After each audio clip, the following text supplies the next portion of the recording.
तर आज ना मी देवीपुढे असं काहीतरी दृश्य पाहिलं जे पाहून ना मन अगदी प्रसन्न झालं. सो त्याआधी बघा, हे गाईज कशा आहात तुम्ही सगळे? Welcome back to my channel life with Mohini. तर आज ना मार्गशीर्ष महिन्यातला तिसरा गुरुवार होता आणि माझ्या मम्मीने तर गोड म्हणून जिलेबी बनवली होती आणि ती खूप छान अशी टेस्टी झाली होती. दिसायला पण एक नंबर दिसत होती.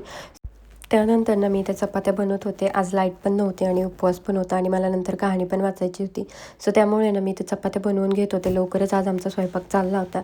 इथे मी चपाती बनवली. त्यानंतर माझ्या पप्पांना ना बाजरीची भाकरी नाही, ज्वारीची भाकरी लागते. त्याच्यामुळे इथे मी ज्वारीची भाकरी बनवली.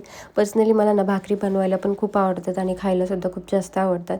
सो इथे मी ज्वारीची भाकरी बनवली आणि त्यानंतर ना मी देवीपाशी येऊन पाहिलं तर आपण जो दिवा लावला होता ना सकाळी, त्यामध्ये ना एक फूल तयार झालं होतं आणि माझी आजी असं म्हणायची की जर आपल्या देवामध्ये फूल तयार झालं ना तर आपली प्रार्थना ही देवापाशी पोहोचते आणि त्यामुळे असं फूल तयार होतं. सो त्यानंतर आम्ही पूजा वगैरे केली, आरती वगैरे केली आणि आज उपवास होता. तो इथं परीला जिलेबी मी खायला दिली आणि त्यानंतर मी जेवण केलं. सो आजच्यासाठी एवढंच. भेटूया नेक्स्ट व्लॉगमध्ये.